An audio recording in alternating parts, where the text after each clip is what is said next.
خوشبو رمضان،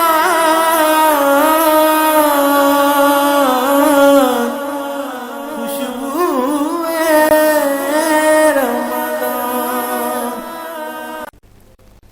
وقفے کے بعد دوبارہ آپ کی خدمت میں حاضر ہیں۔ آپ دیکھ رہے ہیں سٹی نیوز ایچ ڈی اور سٹی اسلامک ایچ ڈی پر سحر اور افطار کی خوبصورت نشریات خوشبو رمضان۔ سحری کی ٹرانسمیشن میں آپ کو خوش آمدید کہا جاتا ہے۔ میں ہوں آپ کا میزبان یاسر علی۔ ناظرین کرام، وقفے کے بعد دوبارہ ہم اپنے اس ٹاپک کی جانب چلتے ہیں جو ہم نے وقفے سے پہلے اس کو آغاز کیا تھا کہ رمضان اور قرآن، رمضان کا قرآن سے ربط کیا ہے۔ اب رمضان سے علامہ صاحب نے ربط بیان کیا اور تلاوت تک آئے۔ اب ہم دیکھنا چاہیں گے، پوچھنا چاہیں گے علامہ صاحب کہ تلاوت کی فضیلت کیا ہے؟ بسم اللہ الرحمن الرحیم۔ اللہ رب العزت کا کلام وہ کلام ہے جو میرے رب نے اپنی زبان الوہیت سے ادا فرمایا۔ جی بہتر۔ پہلی کتابیں کتاب اللہ ہیں، صحیح، لیکن جو قرآن مجید ہے یہ کلام اللہ ہے، واہ، یعنی خالق کائنات کی گفتگو ہے۔ ٹھیک ہے۔ جیسے کہ بزرگان دین فرماتے ہیں کہ اگر کوئی کہے کہ اللہ رب العزت میرے ساتھ باتیں کریں تو وہ قرآن پاک کی تلاوت کرے، تو یوں سمجھے کہ وہ اللہ رب العزت سے باتیں کر رہا ہے۔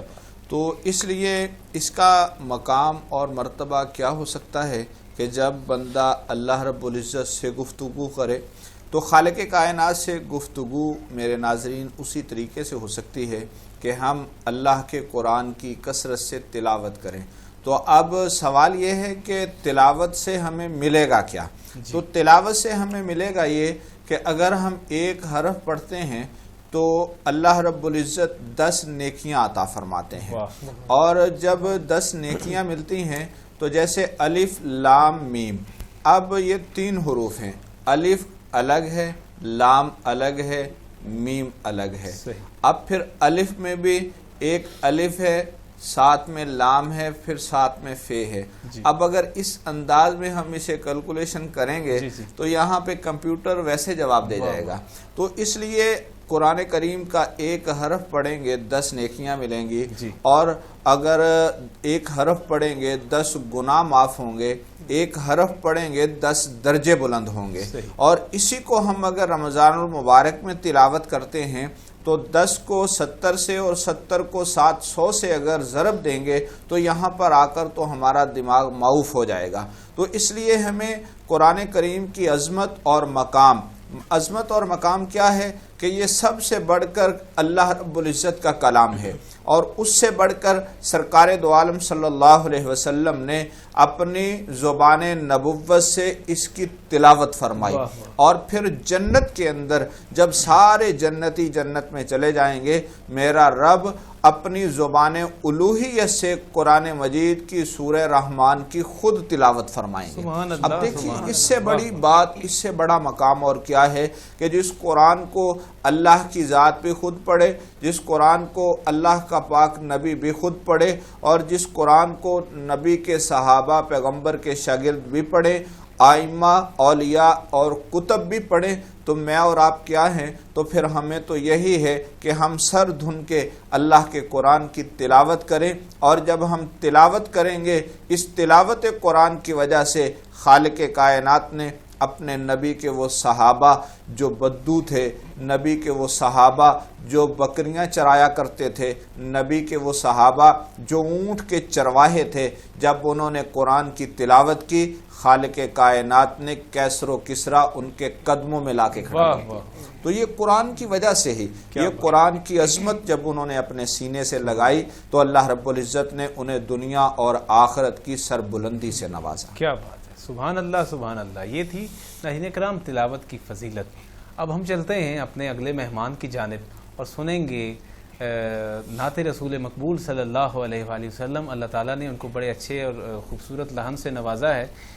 میرے ایوان میں تشریف فرما ہے محمد عثمان چشتی۔ جی عثمان چشتی، آج کیا پیش فرما رہے ہیں آپ؟ کلام اعلیٰ سر۔ جی بسم اللہ کیجیے۔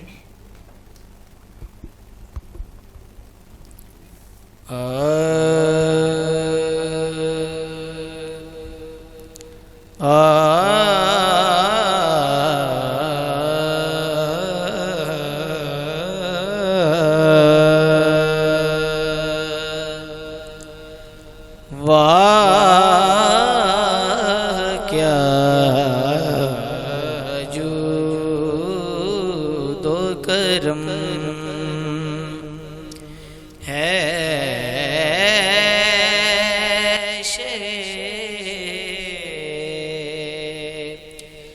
بتگا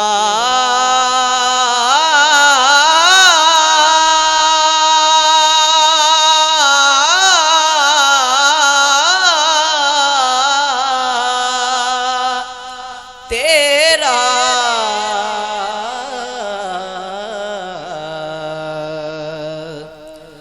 نہیں سنتا ہی نہیں مانگنے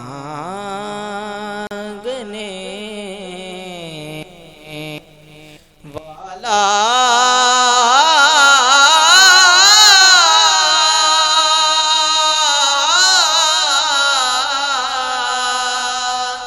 تیرا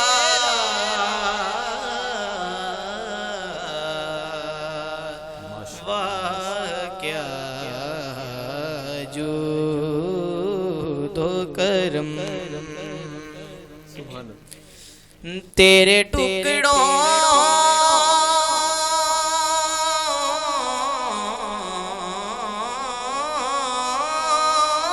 پہ پلے غیر کی ٹھوکر پہ نہ ڈال تیرے ٹکڑوں پہ پلے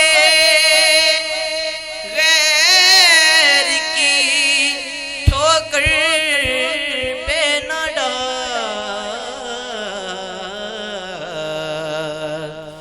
جھڑکیاں کھائیں کہاں چھوڑ کے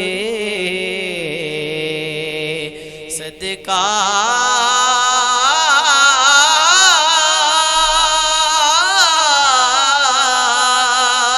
تیرا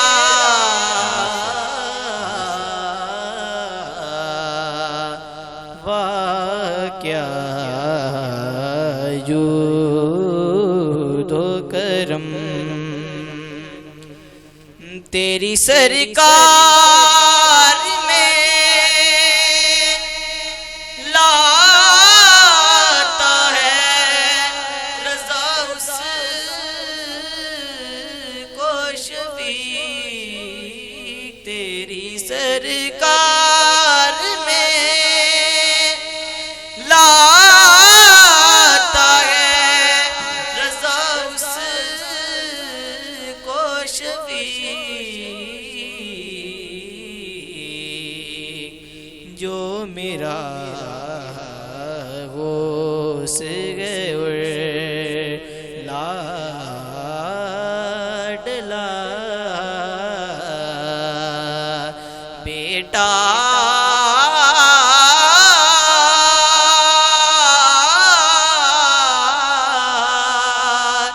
تیرا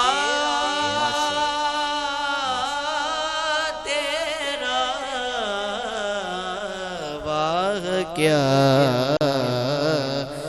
جود و کرم واہ واہ سبحان اللہ ماشاء اللہ ماشاء اللہ واہ کیا جود و کرم ہے شہ بطحا تیرا نہیں سنتا ہی نہیں مانگنے والا تیرا بہت خوبصورت کلام بڑا خوبصورت انتخاب اور بڑے اچھے لہجے میں لحن کے ساتھ اور بہت خوبصورتی کے ساتھ ہم تک یہ کلام انہوں نے پہنچایا محمد عثمان چشتی نے ناظرین کرام ہم چلتے ہیں اگلے سوال کی جانب علامہ صاحب سے اگلا سوال کریں گے اور سوال میرا بڑا مختصر سا ہے لیکن بڑا دلچسپ سوال ہے چونکہ تلاوت کلام رحمان ہمارا جو موضوع چل رہا ہے رمضان اور قرآن اور تلاوت چونکہ لازمی ایک جزو ہے تو ہم یہ سمجھنا چاہیں گے علامہ صاحب قبلہ کہ تلاوت کا صحیح طریقہ کیا ہے؟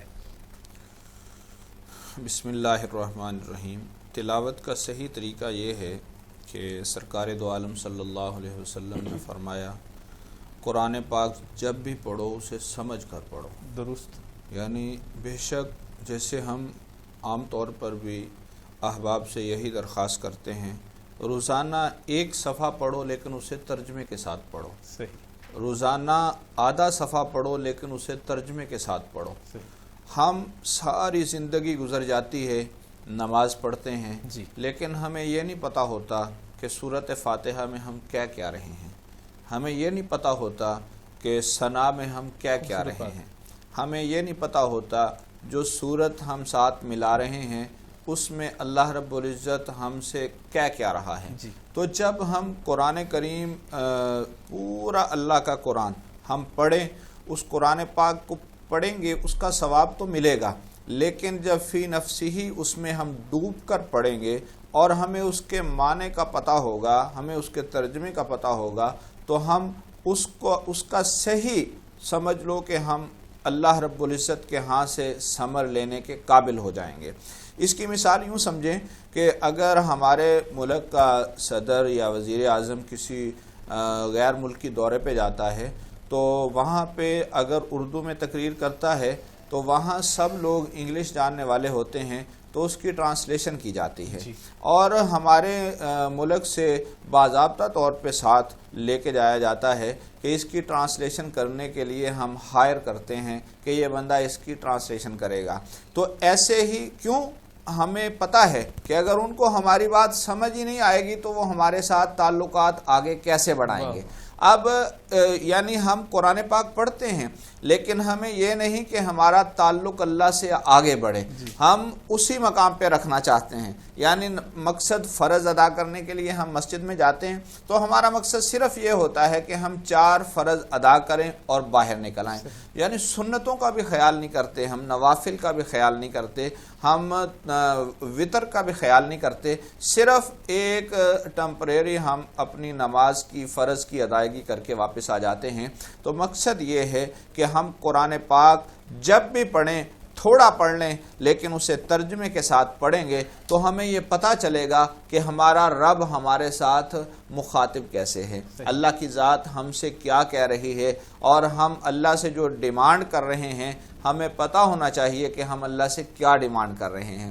اور اسی طرح ہم جب رب العالمین کی بارگاہ میں کوئی درخواست کریں تو ہمیں رب کی بات کا پتہ ہونا چاہیے اور رب کو ہماری بات کا پتہ ہونا چاہیے۔ ویسے تو خالق کائنات علیم خبیر ہیں کہ اللہ ہمارے سینوں کے بھیتوں کو بھی جانتے ہیں، لیکن رب صرف یہ دیکھتا ہے اور فرشتوں کو اللہ یہ باور کرواتا ہے کہ میرا بندہ مجھ سے مانگ رہا ہے اور اسے پتہ ہے کہ میں کیا مانگ رہا ہوں، اور پھر جب وہ اس نیت سے مانگتا ہے تو پھر میں رب ہوں، خالق ہوں، مالک ہوں، قادر ہوں، میں اپنے بندے کی مانگی ہوئی دعا کو کبھی رد نہیں کیا۔ واہ واہ۔ ناظرین کرام، ایک وقفے کی جانب ہمیں بڑھنا ہے، پروگرام میں وقفے کا وقت ہو جاتا ہے، اس کے بعد ہم ایک خوبصورت سے مہمان سے آپ کا تعارف بھی کروائیں گے اور ان سے نعتیں بھی سنوائیں گے، ہمارے ساتھ رہیے۔ ہم لاتے ہیں ٹاپ نیوز، آپ کے فیوریٹ ٹاک شوز اور انلمیٹڈ انٹرٹینمنٹ صرف یوٹیوب پر۔